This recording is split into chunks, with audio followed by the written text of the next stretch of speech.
Depuis plus de 35 ans, le groupe Cossiard conseille et accompagne les organisations avec des solutions adaptées à leurs besoins informatiques. Leur équipe de plus de 110 passionnés s'appuie sur les meilleures pratiques pour offrir une expertise diversifiée et basée sur une approche personnalisée.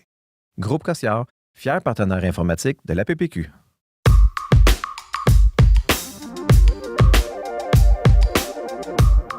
L'APPQ vous donne accès aux coulisses du syndicalisme policier. Découvrez la force de l'association. Voyez comment elle travaille en synergie avec ses membres et ses partenaires.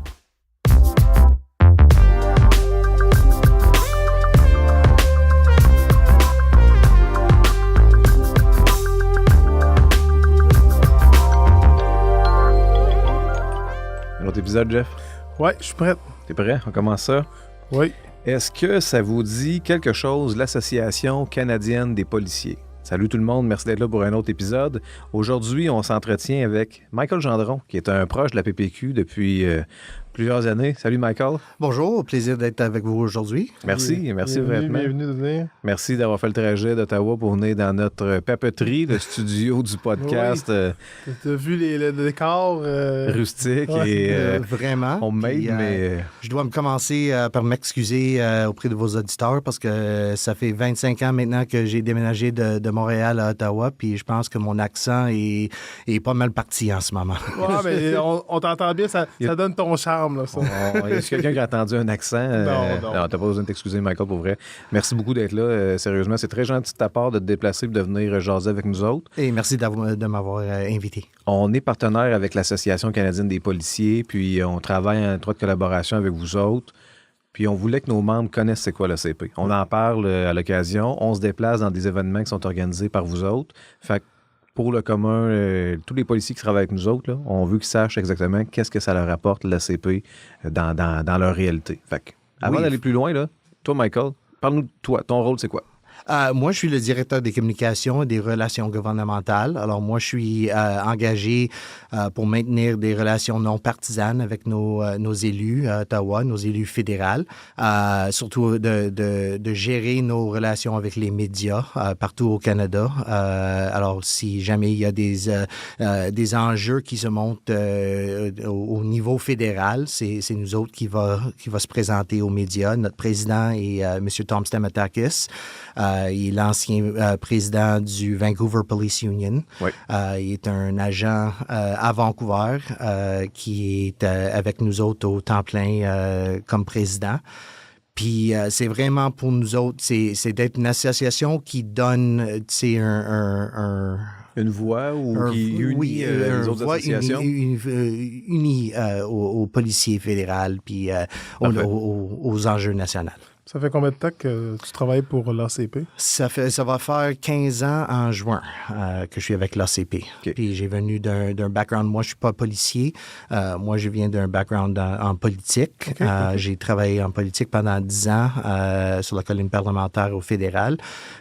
Puis j'ai dit à notre président que moi je peux lui enseigner de la politique si lui il peut m'enseigner des enjeux policiers. Puis on s'est pas mal entendu pendant une quinzaine d'années. Ça fait un bon complément, par exemple.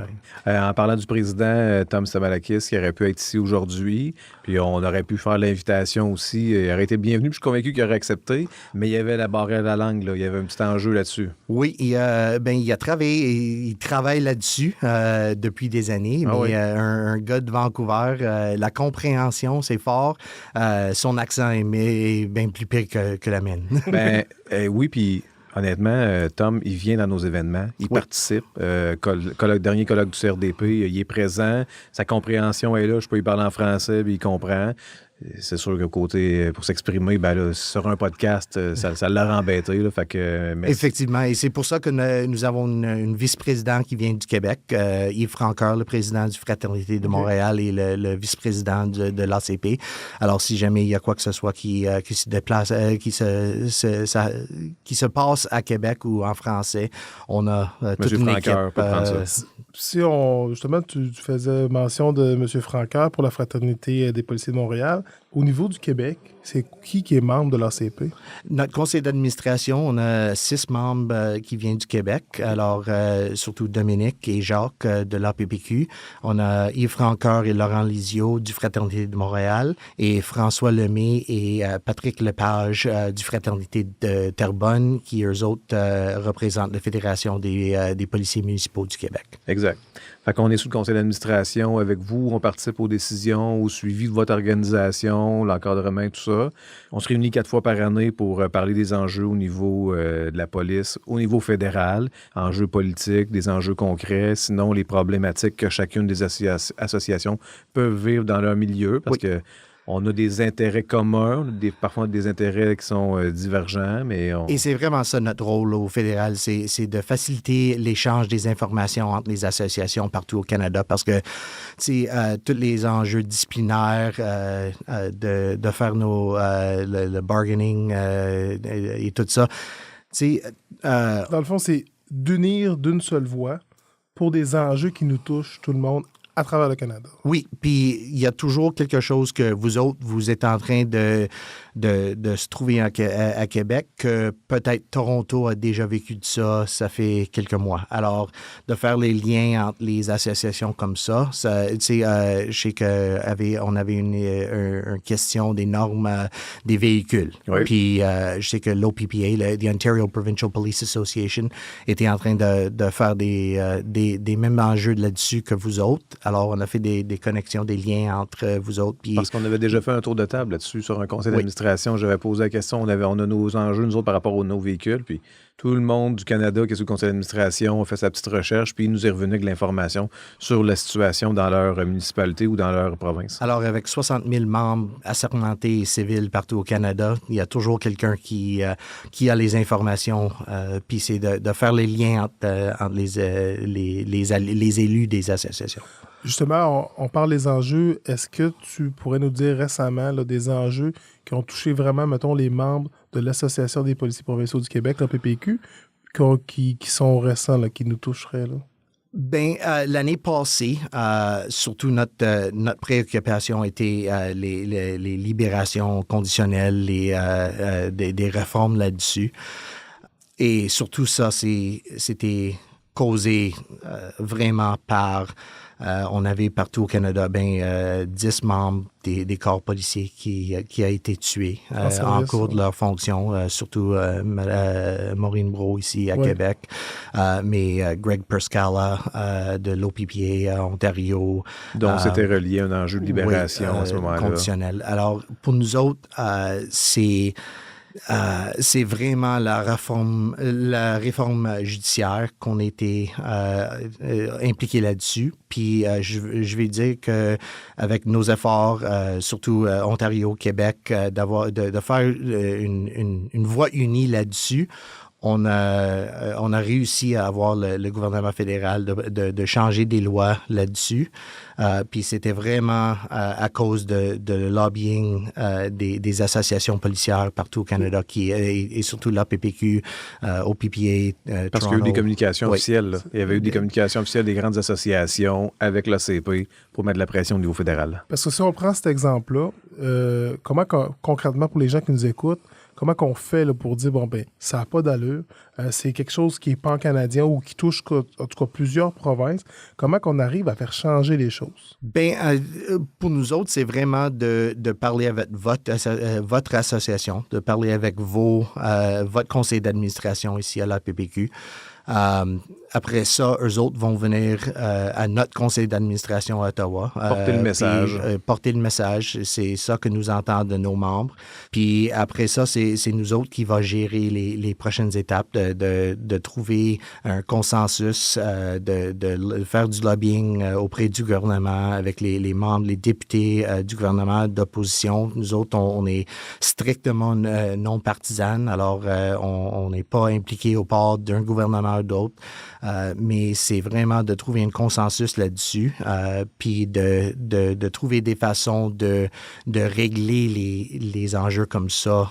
Alors, c'est juste de faire la création d'un projet de loi ou d'essayer de trouver une façon de gérer tout ça. Influencer les décisions qui sont prises. Parce que le lobbying, de votre côté, c'est une grosse partie de votre mandat, de vos activités. Tu sais, tantôt, on en parlera, il y a les activités formelles de la CPE dans lesquelles on se rencontre, où il y a de la formation qui est diffusée. Mais dans votre quotidien, le lobbying, l'approche auprès des élus, du staff des élus, pour passer nos messages, parce que la priorité, c'est d'influencer certains dossiers qui vont venir pour avantager nos membres ou pour régler des problématiques. Ça, c'est une grosse partie de votre travail. Et c'est pas juste nos enjeux, c'est si jamais il y a un projet de loi, ça passe toujours au comité parlementaire. Notre président, les membres de notre conseil d'administration vont se présenter au comité pour faire leur témoignage là-dessus. On est vraiment un voix expert en les enjeux policiers. Parce que vous faites de la vigie, là. Oui. Donc, vous êtes déjà en prévention si vous voyez qu'il y a une loi qui s'en vient, qui sort, qui pourrait causer problème ou préjudice. Là. C'est pas juste les projets de loi qui sont émanants du gouvernement, c'est les private members, les groupes privés. Là. Les projets de loi privés émanant des députés privés. C'est d'avoir toujours une coup d'œil sur le calendrier législatif, juste pour en voir si jamais il y a quoi que ce soit qui va se toucher sur le milieu policier. Puis juste pour distinguer, c'est vraiment au niveau fédéral. Oui. Donc, ce qui est au niveau des lois provinciales au Québec, est-ce que l'ACP va s'en mêler? Non, nous autres, on va laisser ça à vous autres parce que vous autres, vous êtes impliqués là-dedans. Mais on est là toujours pour, si jamais il y a quelque chose avec laquelle on peut vous aider, s'il y a en communication, s'il y a un projet de loi à l'Assemblée nationale, c'est sur des enjeux comme... examen externe. Vous autres, ici à Québec, vous avez le Bureau d'enquête indépendante. Oui. En Ontario, on a le Special Investigations Unit. Il y a des liens entre les deux. Alors, s'il y a un projet de loi qui se touche au provincial, des fois... c'est déjà passé. On l'a déjà vu dans une autre province. Alors là, ça va on nous peut amener... faire des liens entre vous autres puis les associations qui ont été déjà touchées par ça. Puis nous, on vous consulte. Ça nous donne une expertise, un point de vue différent. Pour voir... Après ça, on s'en sert de notre côté pour influencer. S'il y a des améliorations, des changements ou quoi que ce soit, on peut aider avec ça. Mais ça, tout ce travail-là que vous faites auprès des élus, du staff... c'est pas seulement unidirectionnel. C'est pas seulement vous qui fournissez de l'information ou qui tentez de donner votre point de vue ici et là. Ça fait qu'au fil des années, vous êtes devenu un interlocuteur crédible, puis les questions viennent aussi en sens inverse. Et moi, je trouve que c'est important. Si jamais il y a un projet de loi, c'est un député qui veut introduire un projet de loi qui n'est pas du gouvernement, moi, je suis là toujours pour les donner des conseils là-dessus, pour les dire comment ça va impacter à nos membres partout au Canada. Alors, oui, je suis chaud. Les députés sachent que moi, je suis toujours disponible de les donner un coup d'œil impartial là-dedans qui n'est pas lié aux politiques. C'est vraiment comment ça va toucher à nos membres qui font le job. OK. Moi, j'aimerais savoir, c'est quoi les activités qui sont faites par l'ACP, puis quelle est la plus grosse activité qui est organisée? Bien, pour nous autres, à chaque année, on a notre conférence législative. On s'appelle ça informellement nos Lobby Days. C'est vraiment une chance d'accueillir presque 200 membres des corps policiers partout au Canada, à Ottawa. Nous autres, à l'ACP, on arrange des rencontres avec les députés de vos coins, de votre coin. Circonscriptions dans lesquelles oui, on aime ça vraiment de faire les liens entre les associations locales puis leurs propres députés, juste pour les donner vraiment un coup d'œil local là-dessus. Oui, nous, on peut soumettre des noms. Oui. Parce qu'on a des enjeux, puis on peut cibler des personnes plus stratégiquement pour notre association. Oui. Donc, on peut soumettre une liste de noms. Vous faites votre bout avec ça pour essayer de booker des rendez-vous, puis... Oui, les porte-paroles, les députés des coins, ça dépend des locales où vous aimeriez parler. Et nous autres, on facilite les relations puis de booker les réunions entre les associations et les députés à Ottawa. C'est vraiment nos préoccupations cette année, c'est les manifestations qui se déroulent aux grandes villes, surtout, tu vois, avec les circonstances qui se passent au Moyen-Orient. Oui. Puis c'est vraiment de dire au gouvernement qu'on a vraiment besoin du leadership là-dedans parce que c'est nos membres qui sont au front de ça en ce moment. Nous, comme association, ça nous permet de rencontrer des élus ou des gens du milieu. On parle des points importants pour l'Association canadienne des policiers. En même temps, compte tenu qu'on rencontre des gens de notre coin, bien, on apporte nos points à nous autres comme association. Tu sais, c'est quoi nos préoccupations? Qu'est-ce qui, au niveau fédéral, est important pour nous? Des fois, il y a des choses qui découlent un peu sur le Québec aussi. Fait que c'est vraiment stratégique et important. Là. Parce que c'est des choses qui sont peu ou pas connues des membres, dans le fond, qu'on fait quand même du lobbying pour faire promouvoir certaines problématiques qu'on a pour essayer de les régler. Là. Oui, on doit être honnête. La politique touche sur tout ce que les policiers font dans leur job. Exactement. Puis ça peut être aussi concret qu'à un moment donné, t'en souviens, Michael, on avait des préoccupations parce que le gouvernement fédéral avait interdit aux membres de la GRC l'encolure. OK. Oui. La prise de l'encolure. Prise d'encolure, je m'en allais Rare Chalk Restraint. Puis on avait des préoccupations sur le fait qu'une interdiction soit plus unilatérale qu'aux membres de la GRC. Il était arrivé des événements XYZ. On a eu à faire des représentations puis à documenter notre point de vue là-dessus. Là. Oui. Et finalement, ça s'est réglé de la façon que c'est là présentement. Mais c'est des discussions concrètes sur des enjeux concrets sur le quotidien des policiers, armes à feu, techniques d'emploi de la force, législation remise en liberté. On est vraiment... Là, tout ça, c'est tout lié à la politique. Modification code criminel, quand il y a des sentences minimales ou reliées à l'utilisation d'une arme à feu, on le sait, il y a des policiers qui vivent des procédures judiciaires. Fait que les modifications du code criminel qu'on applique pour, vraiment dit, il y a des choses qui peuvent s'appliquer malheureusement à des situations de policiers, puis c'est pas toujours adapté. Fait qu'on a des discussions là-dessus aussi. Tu vois ça comment, Michael, l'avenir de l'ACP? Bien, pour nous autres, c'est vraiment d'être un clearinghouse d'informations pour les associations, de s'assurer qu'on se parle d'un voix unie, parce que je pense que c'est important, c'est bien plus effectif pour nous autres, comme un milieu policier, que tout le monde est en train de parler du même voix. Oui. Surtout quand c'est possible. Il y a toujours des enjeux. On va avoir des décollettages, mais quand c'est possible d'avoir une voix unie, moi, je trouve que c'est plus fort. C'est plus fort, c'est bien plus effectif pour nous autres au fédéral. Puis ça rejoint le syndicat, ça rejoint l'association, on le voit, là, c'est plus qu'il y a de gens, plus qu'il y a de personnes, mais c'est ce qui crée la force, puis c'est un peu ce que vous essayez de recréer avec l'ACP. On est 60 000 membres partout au Canada. C'est vraiment une voix effectif quand on se parle ensemble. C'est vraiment des enjeux quand on se parle ensemble, concrets pour les membres, quand on fait nos tours de table, quand on fait la reddition de compte de chacune des associations. On va parler d'embauche, on va parler des problématiques en matière d'équipement qui se vit ailleurs au Canada, on va parler des enjeux, des problèmes de sélection, des problèmes de processus de sélection qui sont peut-être pas parfaits à gauche et à droite, fait qu'il y a des situations qui sont rapportées. On parle des négos, de la façon que ça se passe, des moyens de pression. Vraiment, au Canada... Les griefs.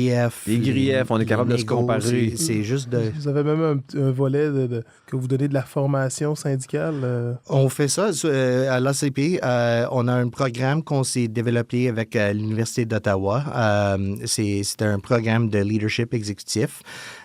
C'est 3 cours qu'on fait en coopération avec des professeurs de l'Université d'Ottawa en des enjeux de négociation, en communication. Ça donne vraiment une chance de professionnaliser les associations parce que vous autres, comme policiers, toi, tu n'es pas allé à Nicolet pour être un président syndical.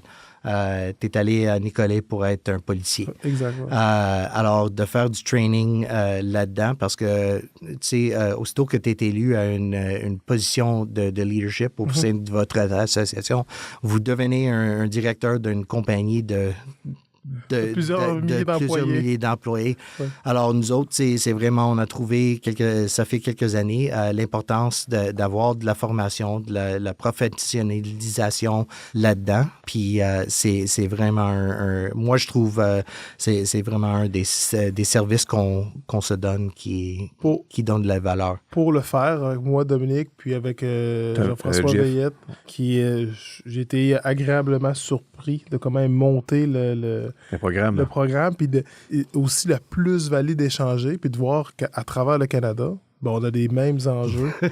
Puis là, on en sort grandi parce qu'on voit différentes réalités, puis on se dit, en fait, compte, c'est pas juste dans ma cour. Réalités, des fois similaires, parce qu'il y a des grosses associations comme l'OPP Association, mais vraiment parfois différentes, parce que vous aidez des associations aussi avec des bourses dans des plus petits corps de police qui n'ont pas les moyens d'envoyer des gens en formation à l'extérieur. Puis, il y a des corps de police, exemple du BC, on jasait avec des gens de Delta Police ou Oakville, Oak Bay, des toutes petites associations qui ont pas 25 membres. Ils ont 25 membres, ils n'ont pas l'infrastructure que nous, on a avec les conseils juridiques et tout ça, ce qui fait en sorte que ces formations-là, c'est vraiment là, important pour eux autres, puis ça change le quotidien des policiers. Là. Puis de donner des liens auprès lesquels, si jamais il y a quoi que ce soit, ils peuvent vous appeler. Oui. Et ils sont confortables de faire de la connexion là-dedans. C'est de faire du réseautage, de voir des nouvelles connexions. Puis j'avais été agréablement surpris également de voir qu'il y avait une ressource qui connaissait pratiquement toutes les conventions collectives. Oui. Puis qui était capable de voir, tel endroit, ça c'était l'enjeu, puis vous allez l'avoir cet enjeu aussi parce que ça s'en vient chez vous au Québec. Puis là, toute la chronologie des négos avec les dates. Puis fait qu'on voit que c'est bien fait, l'ACP. Puis là, en tout cas, pour ma part, j'ai vu la plus-value de faire partie de l'Association des policiers provinciaux du Québec fasse partie de l'ACP. J'ai vu que c'était vraiment une plus-value. C'est excellent d'entendre parce que nous autres, c'est vraiment de faire des liens comme ça, comme tu as dit, de réseautage, c'est important pour nous autres dans le milieu des associations policières. Michael, dernier point en terminant, vous vous occupez ou vous participez aussi à la commémoration? Oui, c'est le dernier dimanche en septembre chaque année sur la colline parlementaire. On accueille à peu près 3000 membres partout au Canada. C'est vraiment de faire une cérémonie qui donne nous autres dans le secteur policier la chance de dire aux familles qu'on se souvient de nos membres, oui. Puis surtout de leur famille. C'est vraiment une cérémonie très émouvante, très symbolique. Et si jamais tu as l'opportunité d'assister, moi, j'encourage à tout le monde de passer à Ottawa. Ça ramène un peu au moins une fois au sein de votre carrière, de le voir, juste de voir le March Past qui ça ramène les deux pieds sur terre un peu des fois sur les on voit comment que la job peut quand même être vraiment éprouvante puis est difficile. Puis c'est là, Dominique, tu pourras me corriger, mais à l'arrière du Parlement, là, l'édifice du Memorial, on peut voir les noms gravés des gens qui sont décédés. Tous les noms sont engravés là-dedans, puis c'est juste en arrière, derrière à gauche, le Parlement, du Center Block à Ottawa. Puis je dis, si jamais tu as une opportunité comme policier, comme employé du service, de passer à Ottawa pour le voir, c'est vraiment émouvant. Symboliquement, quand tu vois le Run for Life qui arrive, des gens qui ont couru de Toronto à Ottawa, qui ramassent des fonds pour la cause, pour le Memorial, avec la cornemuse qui part en même temps que tout le monde arrive, là, dans la chair de poule, tu t'en souviens toute ta vie. C'est un beau moment. C'est toute une fin de semaine. La cérémonie, c'est très solennel, mais la fin de semaine, c'est vraiment une chance. Ça donne une chance aux membres de l'association, aux policiers,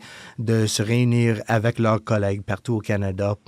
C'est comme j'ai dit, c'est une cérémonie qui est solennelle, mais la fin de semaine, c'est vraiment une chance de se réunir, de donner de l'appui à tout le monde. C'est une fin de semaine pour des policiers, par des policiers. Merci. Bon mot de la fin, Michael. Merci beaucoup. Merci d'avoir été là. Merci beaucoup. Tu vas pouvoir dire à tes enfants que tu as pratiqué ton français. Ils vont être fiers de toi. C'était super bon, Michael. Ben, je dois vous dire, mon père est un pur laine de Sherbrooke. Est un francophone. Puis je sais qu'il va écouter à ça. Puis il prenait pour qui au hockey? Les Canadiens. Non, nous autres, on est une maison. Sauf mon gars. Nous autres, c'est une maison des Canadiens. Sauf mon gars qui a 14 ans. Je sais pas comment ça a déroulé. Ouais. Il est un fan des Golden Knights de Vegas. Okay. Alors, je sais pas comment ça s'est déroulé, mais à part ça, on est une famille des Canadiens. Moi, j'ai été un gars des Expos pendant des années. Moi, j'ai toujours de la famille à Montréal. Alors, on a toujours un pied dans la belle province. Tu es toujours le bienvenu à Sainte-Julie. Merci d'avoir été là, Michael. Merci beaucoup. Dans la description de l'épisode, on va mettre l'adresse courriel de la CP qui est cpa-acp.ca. Parfait. Puis on rajoute communication avec un S à commercial appq-sq.com. Si vous avez des questions, des commentaires, nos épisodes ont déjà commencé à sortir. Gênez-vous pas, on a des bons retours, on communique avec vous. Si vous avez des idées également de podcasts que vous voudriez qu'on fasse, envoyez-nous sur le fameux commentaire avec un S. Exactement. Merci tout le monde. Merci Charles, encore notre producteur. Monsieur. Bonne semaine. Merci. Bye bye.